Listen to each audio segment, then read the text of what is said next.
आज का विषय है जो 1 अगस्त 2024 को माननीय सुप्रीम कोर्ट ने आरक्षण को लेके एक फैसला दिया है। आरक्षण को लेके माननीय सुप्रीम कोर्ट ने वो फैसला दिया जो 1964 में हरियाणा के इसी क्षेत्र से एक विधायक थे अमर सिंह धानक, उन्होंने उस वक्त लेटर लिखा था तत्कालीन प्रधानमंत्री को कि जो आरक्षण दिया गया है उसका सारे वर्गों को, सारी जातियों को लाभ नहीं मिल रहा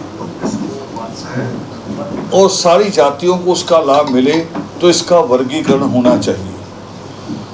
इसी बात को बाबा साहब अम्बेडकर अपनी राइटिंग में वॉल्यूम 39 में खुद लिखते हैं, मानते हैं कि आरक्षण का वर्गीकरण होना चाहिए।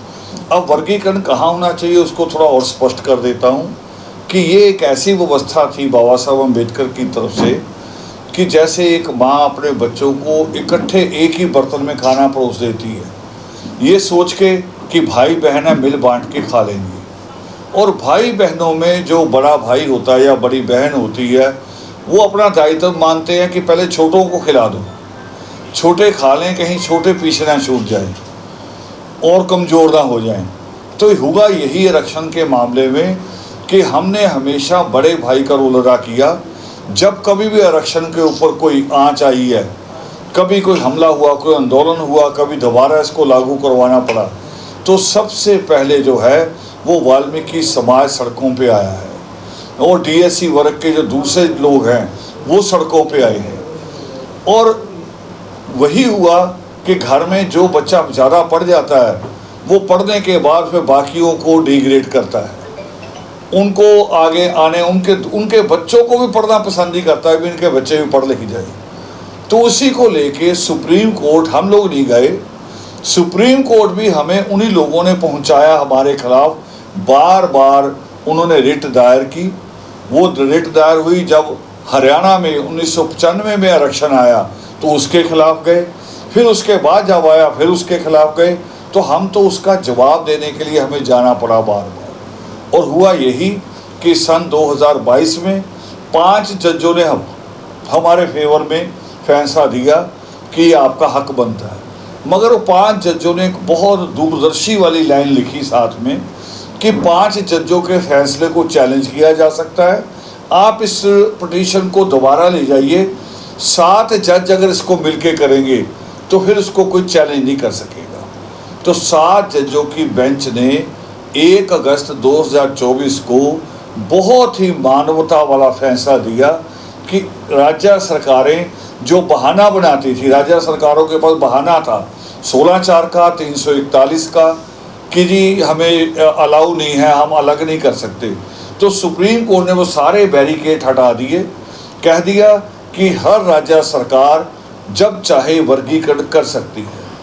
तो वर्गीकरण का जैसे ही फैसला आया, ये तो माननीय सुप्रीम कोर्ट का था, अगर मान लो कोई पार्टी हमारे फेवर में करती तब भी कुछ लोग कह सकते थे कि ये राजनीति हो गई है। तो इसमें तो कोई राजनीति नहीं, सुप्रीम कोर्ट ने किया। सुप्रीम कोर्ट के जज ना आप चुन सकते ना मैं चुन सकता हूँ, हम केवल एप्लीकेशन लगा सकते हैं। कौन सा जज सुनेगा ये सुप्रीम कोर्ट फैसला करता है। तो बिल्कुल न्यायपूर्ण था फैसला। मगर हुआ क्या कि 21 अगस्त का भारत बंद की कॉल दे दी गई। तब भी हमें लगा कि कुछ तमाशबीन होते हर कौम में होते हैं, भी शायद ऐसे कुछ लोग तमाशा कर रहे हैं। तो हमारा जो आपस में भाईचारा रहा है, दलित और दलित, वो भी दलित हम भी दलित, एक ही नाम, हमारे नाम पे गाली भी एक, तो हमें कुछ नहीं कहना। मगर थोड़े दिनों में लगा कि जो उनके बड़े नेता थे, शीर्ष नेता, जिनके पास दूरंदेशी होनी चाहिए थी, समझ होनी चाहिए थी, आप लोग तो रोज नेताओं को मिलते हैं, नेता उससे ज़्यादा बड़ा माना जाता जो जितना कम बोले, जो इशारा ही कर जाए, हाँ हूँ कर जाए। कभी कभी तो स्माइल भी बड़ी मुश्किल से देता है, सोचता है मैंने करना क्या है, क्योंकि नेता को पूरा सबके बारे में सोचना होता है। मगर ये जो अगड़े दलित हैं जिनको हम ही ने पाला, उन्होंने क्या किया कि उनकी सबसे सुप्रीमो लीडर मायावती ने खुद आके 1 घंटा प्रेस की, 1 घंटा लगातार एक कागजों को लेके पढ़ती रही और हमारे ऊपर रोज सोशल मीडिया पे इल्ज़ाम लगा रहे हैं कि ये लोग पढ़े लिखे नहीं हैं, इनके बच्चे पढ़ते नहीं हैं। मात्रा हो सकती है, परसेंटेज कम हो सकती है, मगर ये नहीं कह सकते कि पढ़े लिखे नहीं हैं। पढ़े लिखे हैं।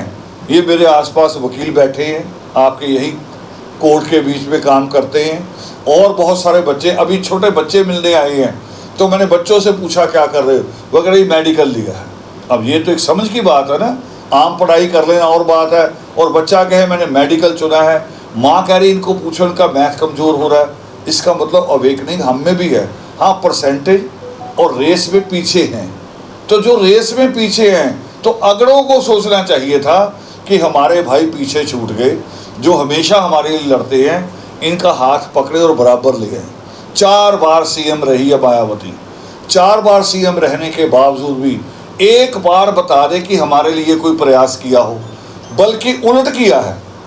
उलट ये किया कि जितनी बार विधानसभा का चुनाव लड़ा, 403 टिकटों में एक भी टिकट वाल्मीकि समाज को नहीं दी, एक भी टिकट। और ये नहीं कि यूपी में कोई हमारी संख्या नहीं है, बड़ी संख्या है।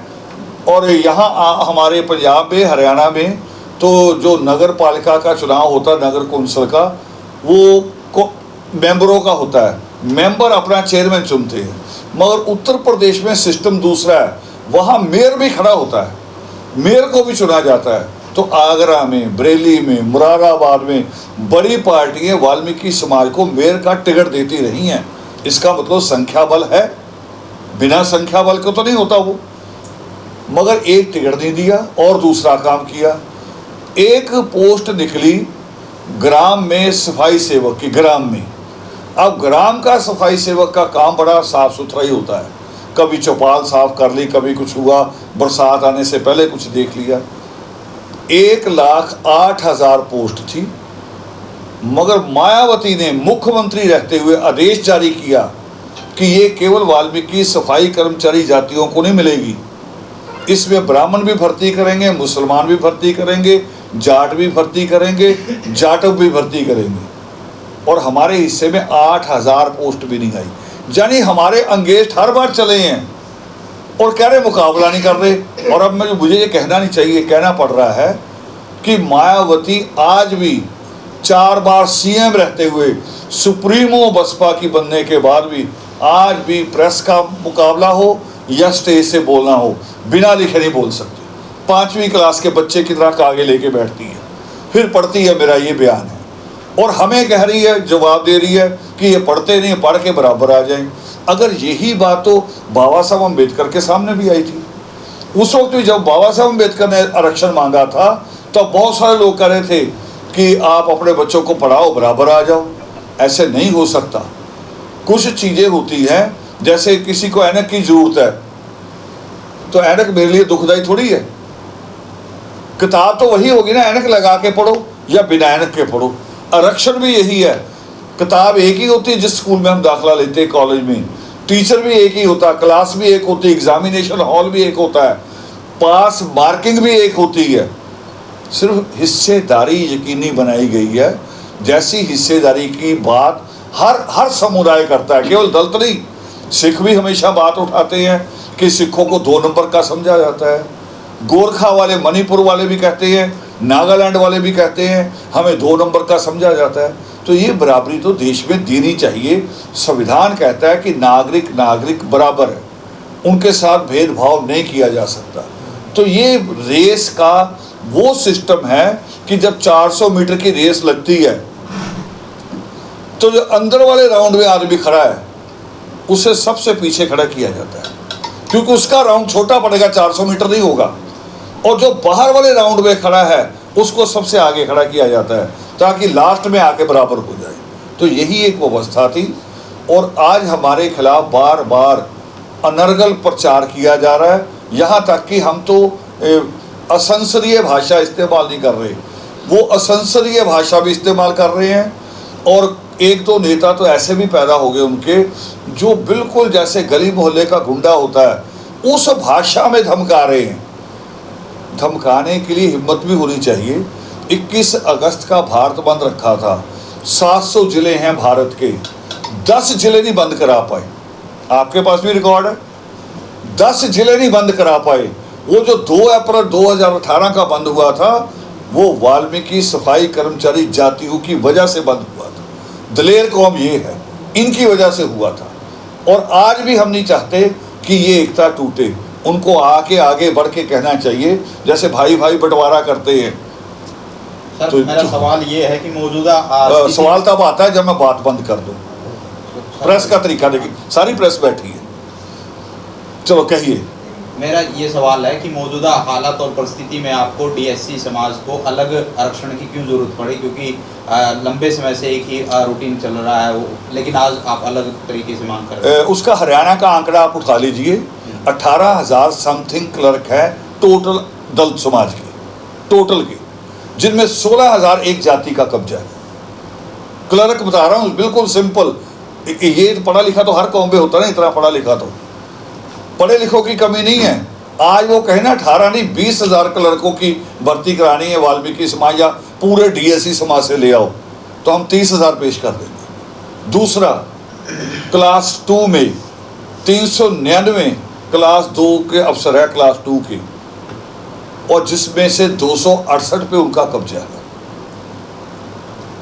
यही आईएएस में है। ये जो आगे असमानता, कोर्ट ने भी इसे ही सामने रखा है। कोर्ट ने भी इसी चीज को देखा भी असमानता है और उस असमानता को दूर करने के लिए वर्गीकरण बनाया, बाकी को फूट डालने लड़ने के लिए नहीं बनाया। हम तो आज भी कह रहे हैं, आपके माध्यम से भी अपील करूंगा, हम खास तौर पे अपने यूथ से, जितना डीएससी का यूथ है भी, कोई उनका वो कोई कॉल करे उसका जवाब नहीं देना। उनका भी राइट है, संवैधानिक राइट है, अगर वो सड़कों पे प्रदर्शन करना है कर ले, उसका जवाब नहीं देंगे हम। हाँ, जब सरकार इसको इम्प्लीमेंट नहीं करेगी तब जरूरत पड़ी तो हम सड़कों पे आएंगे, हम उनका जवाब नहीं देंगे। अब सुप्रीम कोर्ट ने जैसे कि फैसला दिया है और आपके पक्ष में फैसला दिया है, लेकिन अभी तक वो धरातल पर लागू नहीं हुआ। चुनाव नजदीक है, तो इस दौरान क्या आप लोगों का, आपके समाज का, डीएससी समाज का फैसला हो सकता है? तो धरातल की बात है, जहाँ तक साउथ के कई स्टेटों ने उसे 2 दिन में लागू कर दिया। दक्षिण भारत में जहाँ पहले भी लागू था, आंध्रा में, कर्नाटका में, उन्होंने 2 दिन में लागू कर दिया। हरियाणा की बात थी कि हरियाणा के सामने इलेक्शन है, तो जब इलेक्शन होता तो कोई चाहे कितना मजबूत दल हो उसको बड़े संभल के कदम उठाने पड़ते हैं। मगर फिर भी हरियाणा की सरकार ने मंत्रिमंडल में, कैबिनेट में ये फैसला ले लिया, मगर उसका जो नोटिफिकेशन है वो जब तक आचार संहिता रहेगी नहीं हट सकता। और अगर आचार संहिता हटने के बाद नहीं आता तो हम फिर अगला कदम विचार करें। उस तक तो सारा काम हो ही जाएगा, क्योंकि वोटिंग हो जाएगी। हाँ, नई सरकार बन जाएगी, बिल्कुल हो जाएगी। तो फिर अभी मौजूदा क्या मांग आप लोगों के द्वारा? कोई नहीं है चुनाव में, बिल्कुल कोई पार्टी कुछ भी नहीं कर सकती। हाँ, मगर चुनाव में बात हमें समझ में आ रही है कि समीकरण कैसे बन रहे हैं। जैसे चंद्रशेखर का समीकरण किसके साथ बैठ रहा, तो हमें पता कि अगर इनको वोट चला गया हमारा तो फिर तो एंटी बात होगी। ऐसे दूसरी पार्टियों के समीकरणों पे भी हम विचार कर रहे हैं। यानी हम भी ध्यान रखेंगे, हमारे सारे लोगों में अवेकनिंग है कि राजनीति में कौन किस करवट बैठेगा, और अगर हमने एक गलती कर दी तो 5 साल नहीं बल्कि कई साल पीछे चले जाएंगे। यानी कि फिर साफ तौर पर ये समझा जा सकता है कि भाजपा को सपोर्ट किया जाएगा? बिल्कुल नहीं, मैं किसी पार्टी से संबंधित नहीं हूँ। अभी मेरे कुछ बच्चों ने, वकील है बड़े अच्छे वैसे हाई कोर्ट के, उन्होंने थोड़ी खुशी में मेरे लिए एक स्टेटमेंट डाल दी, रावण साहब को राज्यसभा में भेजो। मैंने कहा अगर राज्यसभा में जाऊंगा तो पार्टी का हो जाऊंगा, फिर तुम्हारा नहीं रहूँगा। मुझे अपना रखो, मेरी कोई पार्टी नहीं, मैं सिर्फ डीएससी वर्ग का हूँ। सर यदि हरियाणा की बात की जाए, भाजपा ने भी जिस समाज पर आप लगातार बोल रहे हैं उन्हीं के लोगों को उम्मीदवार बनाया, कांग्रेस ने भी दोनों सीट हैं जो रिजर्व उन्हीं को बनाया, तो आपकी राजनीति जमीन कहाँ है? मैं वही कह रहा हूँ कि उस पर बिल्कुल सोचा जाएगा। अभी गवर्नर लगाए गए हैं जिसमें 4 एक ही जाति के लगाए गए हैं। हमारी हर चीज़ पे नज़र है, विचार कर रहे हैं, और वोट पोल करते वक्त बिल्कुल सोच के पोल करें। ठीक है जी, बहुत बहुत धन्यवाद।